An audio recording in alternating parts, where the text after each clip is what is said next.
हाय नमस्कार आमच्या सगळ्या भावा बहिणींना झालं का सगळ्यांचं जेवण? तर भावा बहिणींनो, तुमच्या पूनमताईला तर मस्तपैकी योगीनं आल्या चहा खारी मस्तपैकी बनवलं होतं. तर मी खाल्लं बरं का चहा खारी. आणि मी कुठं आली ती तर तुम्हाला मी व्हिडिओ आले एक व्हिडिओ बनवून टाकला, स्वतः दाखवलं होतं की तुमची पूनमताई आज कुठं आहे. आणि एकदम भारी आनंद वाटतोय की योगीला भेटायला आले. मला भेटायला आले भाऊ बहिणी. हे कोण पाय माझं लय सुजलं तर मला काहीच कळलं. झोपलीच होते पण आता ते मला म्हणली की उठ. तरी पण ती आल्यापासून तुम्हाला सांगते त्याच्यावर बोलते ही बरं का, नाहीतर मी झोपूनच राहिली असते. हा तर मी आल्यापासून योगीला थोडासा का व्हायना बोलत बसते ना तिच्या थोडासा का व्हायना म्हणजे एक एनर्जी असते ती योगीला थोडीफार वाटली की ती बहिणीला बोलायसाठी उठली. हीच लय मोठा प्रॉब्लेम आहे. दुखण्यांचा प्रॉब्लेम म्हणजे कसं आहे माहितीये का, माणूस नेगेटिव्ह विचारातून बाहेर निघाला ना तर ती दुखणे नष्ट होत्यात. ते मला पण मी झोपायची ना माझ्या बघत बसायचं उगाच मी झोपलीच नाही भाऊ बहिणीनं. गोळ्या खाल्ल्या. तसं तर आल्या मी पण हो का कणकणी मला पण जरा थंड ताप जरा वाटत होती. मी तर ती गाडी सकट बघायला गेली नाही, तिकडच मी गाडी लावली. हा गाडी लावली तिकडच आणि एवढ्या लांबून मी गाडीवर आली बर का. आणि नागमोडी वाट होती वळणाची आणि तशीच आली मी योगीकडे इकडं. आणि 2-2.5 वर्ष झालं, कम्प्लीट 2.5 वर्ष झालं. 2.5 वर्ष मी काही इकडे आलेली नाही आणि 2.5 वर्षातून बहिणीच्या इकडे आली. तर बऱ्याच भावा बहिणींना आनंद पण झाला. हा आणि तिला फोनवर पण मी सांगितलं नव्हतं की मी येणार आहे म्हणून, म्हणजे तिला पण सरप्राईज दिलेलं आहे मी. सरप्राईज. तर एक फोन करून जो आनंद मिळाला नसताना तो डायरेक्ट समक्ष बघून तिला आनंद मिळाला असेल. तुमची पूनमताई डायरेक्ट समक्ष उभी राहिल्यामुळे तिला आनंद मिळाला असेल. आणि अजून एक आनंद मला तुमच्या बरोबर शेअर करायचा आहे भावा बहिणींनो, कारण की तुमच्या पूनमताईनं जी पण तुमच्या जीवनातलं सुख दुःख असेल ती तुमच्या बरोबर शेअर केलेलं आहे. आणि माझ्या चांगल्या लाडक्या आणि जीवाभावाच्या भावा बहिणींनी मला कधी पण त्या माझ्या आनंदात सहभागी झालेली आहेत, माझ्या दुःखात पण सहभागी झालेले आहेत. त्यांचं पण मी मनापासून धन्यवाद करीन. आणि आज सोमवार आहे, आपल्या भोलेनाथाचा वार.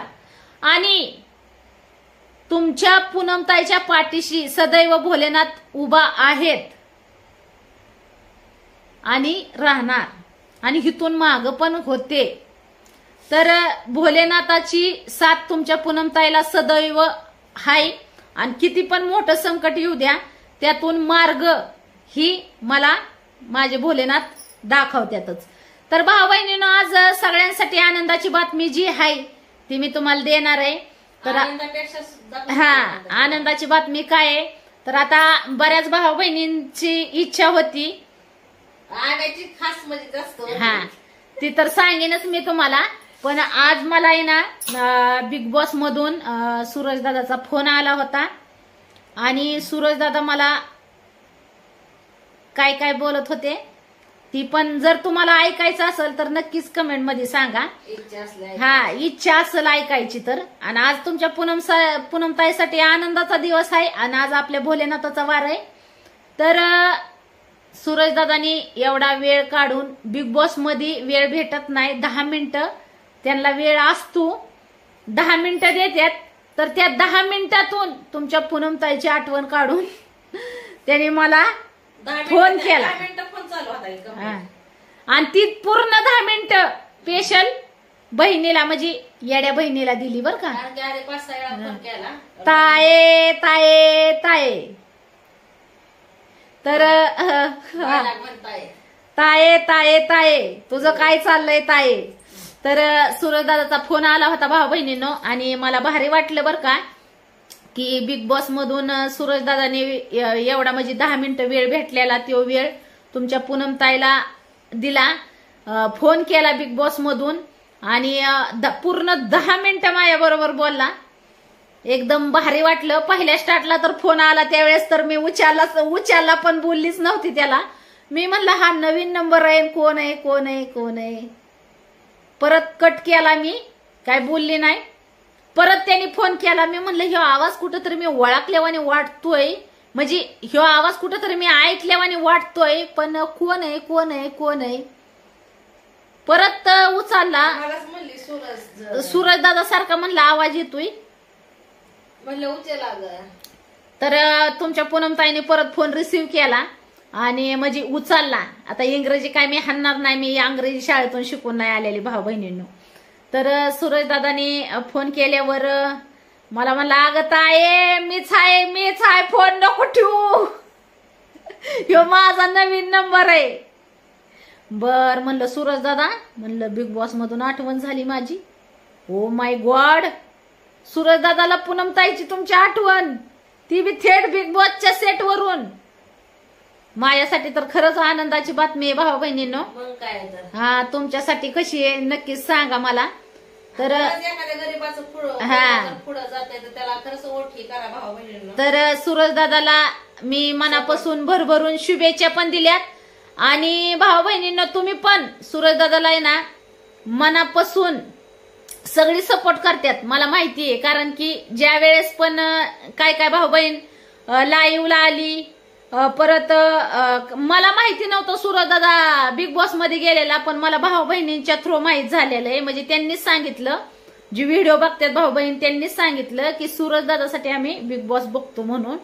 तर आता माझं कसं आहे, माझ्या माग बिग बॉसला जास्त रंग आला. हा माझ्या माग जास्त काम असल्यामुळे मला काय बिग बॉस मध्ये एवढं बघायला वेळच नव्हता भेटला. पण ज्यावेळेस सूरज दादा साठी कमेंट यायला लागले का त्यावेळेस मी बघितलं पण जाऊन. तर सूरज दादा तिथं बिग बॉस मध्ये होता, भारी वाटलं.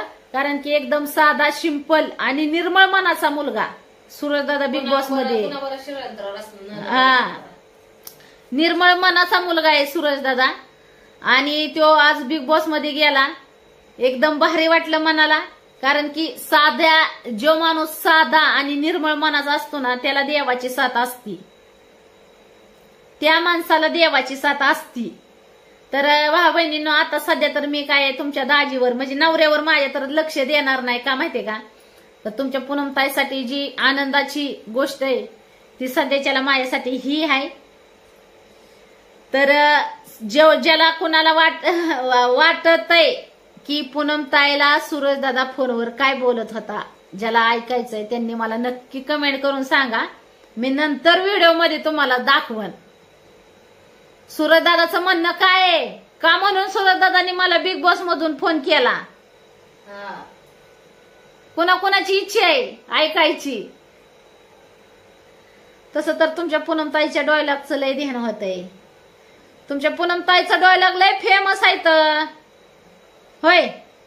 मग काय गावठी डायलॉग, साधं सिंपल. रितेश भाऊंनी सुद्धा घेतला होता की. हा रितेश दादांनी पण घेतलेला आहे तर डायलॉग माझं.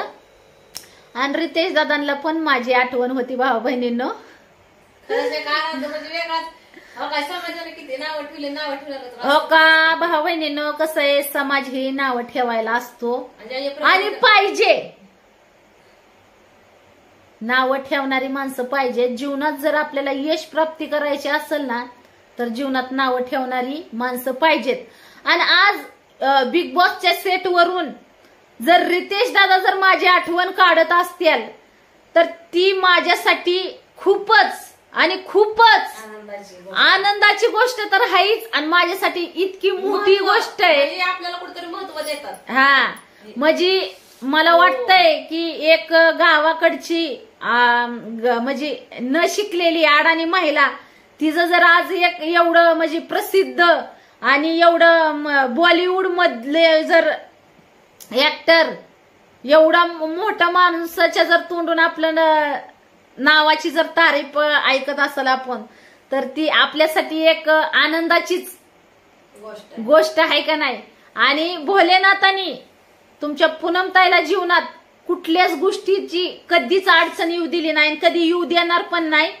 आणि हो का भाऊ बहिणींनो, कसं असतं शेवटी सगळं उपरवाल्याच्या हातात असतं, देवाच्या. ज्याचं मन साफ त्याला देव कुठंच अडचण येऊ देत नाही. तर देवाला माहितीये आपण कधी कोणाविषयी आपल्या मनात कधी वाईट विचार पाळलं नाही तर आणि जी बी काय असल आपल्या जीवनात जे आपलं काय घडत असल ती मी आहे ना एक सोशल मीडियावर आपली माणसं म्हणून म्हणजे एक आपुलकीच्या नात्याने मी माझ्या काय गोष्टी म्हणजे माझ्या जीवनात पर्सनल तर काही नाहीच. खरं सांगायचंय तुम्हाला पर्सनल तर काही मी ठेवलंच नाही. मी एक आपुलकीच्या नात्यानं माझ्या जी युट्यूबवरल्या बहिणी येतात त्यांना शेअर केलंय मी. तर माझं सुखदुःख मी प्रत्येक वेळेस माझ्या जीवनात झालेला बदल म्हणजे माझ्या जीवनात काय गोष्टी मिळालेल्या मला त्या सुद्धा मी युट्यूबवर शेअर केलेल्या आहेत. एक आपुलकी म्हणून सोशल मीडिया म्हणून नाही शेअर केल्या तर एक आपली माणसं म्हणून शेअर केली. तर तसंच आज सूरजदादाचा फोन आल्यावर पण जी मला आनंद मिळाला ती पण मला शेअर करू वाटला तुमच्या बरोबर म्हणून मी तुम्हाला भाऊ बहिणीनं व्हिडिओच्या थ्रू सांगितलं म्हणजे व्हिडिओच्या माध्यमातून. आणि जर कुणाची अपेक्षा असेल तर त्यांनी कमेंट करून सांगा सूरजदादांनी मला बिग बॉसच्या सेटवरून का म्हणून फोन केला. सूरजदादा पण लय खुश होता. सूरजदादा पण भरपूर असा खुश होता ज्यावेळेस तुमच्या पूनमताईला बोलत होता त्यावेळेस. तर कोणाकोणाची इच्छा आहे की सूरजदादाने तुमच्या पूनमताईला का म्हणून फोन केला. झडक्यू आपला डायलॉग आपला काय बुकीट टिंगूळ SQRQ झडक्यू. तसं तर टिकटॉक अख्खा हादरावलं होतं सूरजदादानी मीच. हा म्हणून मी लय येड्यावानी करती SQRQ झडक्यू बुकीट टिंगूळ गोलीगड्ड्याव. तर टिकटॉक अख्खा आहे ना तुमच्या पूनमताईच्या आणि सूरजदादाच्या ट्रेनवरच स्टॉप झालं होतं. स्टॉप टिकटॉकचा डीएंड आम्ही दोघा भाऊ बहिणीनं केलाय. सुरुवात कुणी केली टिकटॉकची दुसऱ्यानी आणि डीएंड आम्ही केला. मीटअपला जाणारी मीटअपला ही जाणारी राहिली बाया बाजूलाच पण डीएंड आम्ही दोघा बहीण भावानी केला त्याचा. तर त्याच्यावर रील म्हणजे इंस्टावर पण अकाउंट सूरजदादांनी पण ओपन केलं मी पण केलं पण माझं अकाउंट हॅक झालं. इंस्टाग्राम 1.5 लाखाचं होतं. 1.5 लाखाचं अकाउंट होतं. मी काय त्याच्यावर दररोज व्हिडिओ बनवून नव्हती टाकत पण कधी मध्ये टाकायची. पण 1.5 लाखाचं अकाउंट माझं हॅक झालं. तर मी आता नवीन खोललंय पूनम तुपे 41 म्हणून अकाउंट आहे. पण मी त्याच्यावर काय व्हिडिओ असं कंटिन्यू बनवत नाही भाऊ बहिणींनो. पण बऱ्याच भाऊ बहिणींची इच्छा आहे की तुमच्या पूनमताईच्या रील बघण्याची. तर ज्यांना कोणाला रील बघायच्यात ना माझ्या म्हणजे आपल्या येडा वाकडा गावठी डान्स आपण कुठं शिकलोय का डान्स क्लास लावल्यात तेव्हा आपल्याला येत्या ठुमक द्यायला. आपले कसं जसं आहे तसं ढिरी हलवत डान्स. आपला काय फिगर बी तसा शेप मध्ये नाही ग बाई. आपला फिगर एक चाललाय पुण्याला एक चाललाय मुंबईला एक चाललाय दिल्लीला एक चाललाय कुठं कलकत्ता बाउंड्री सोडून एक चाललाय. तर आपला फिगर बी एवढा शेप मध्ये नाही आणि आपण फिगर दाखवाय सोशल मीडिया ओपन केलेलं नाही भाऊ बहिणींनो. आता बऱ्याच जणींच्या मला म्हणजे बऱ्याच बहिणींच्या मला कमेंट येतात वाईट का येतात ही तर तुम्हाला माहिती आहे सगळ्यांना. वाईट का मला एवढे त्रास का देतात तर तुमच्या पूनमताईच्या जीवनात जी बदल झाला तुमच्या पूनमताईंनी सोशल मीडियाच्या माध्यमातून जी काय मिळवलं ती सहन होत नाही काही लोकांना त्याच्यामुळे ती मला जास्त त्रास देतात. तर ती मी देवावर सोडून दिलेलं आहे भोलेनाथावर. त्याच्याबद्दल माझ्या मनात काही नाही आणि मी ठेवणार पण नाही. आपलं मन चंगा आपल्या काटवट में गंगा. तर गंगा हाय आपण गंगेकडे जात नाही गंगा आपल्याकडे येते. म्हणजे आपलं मन साफ असल्यामुळे आपल्याला वेळ येत नाही गंगेत जाऊन आपल्या मनातली पाप धुवायची वेळ येत नाही. म्हणजे पाप धुण्याची वेळ येत नाही कारण की आपलं मन निर्मळ आहे. आपण कधी कुणाविषयी वाईट मनात ठेवत नाही कुणाविषयी वाईट मनात चितत नाही म्हणून देव आपल्याकडे धावून येतो. तर मन साफ असलेल्या लोकांना कधीच देव कमी करत नाही. मला त्याच लोकांना सांगायचंय, जी लोक मला विनाकारण त्रास देतात ना, त्या लोकांना सांगायचंय की माझं मन ही चंगाच आहे, ही माझ्या भोलेनाथाला माहितीये. म्हणून तर भोलेनाथ मला प्रत्येक संकटातून मार्ग दाखवतात आणि त्या संकटातून मला बाहेर पण काढतात. तर हीच माझ्या भोलेनाथाने जी मला माझ्या डोक्यावर जे हात ठेवलेला आहे ना सदैव, हीच माझ्यासाठी लय भाऊ बहिणीनो. आणि जी सूरज दादानी फोन केला ती कोणाला रेकॉर्डिंग ऐकायची, म्हणजे सूरज दादाचं म्हणणं काय होतं बिग बॉसच्या सेटवरून, ती जर ऐकायचं असेल तर नक्की मला कमेंट करून सांगा.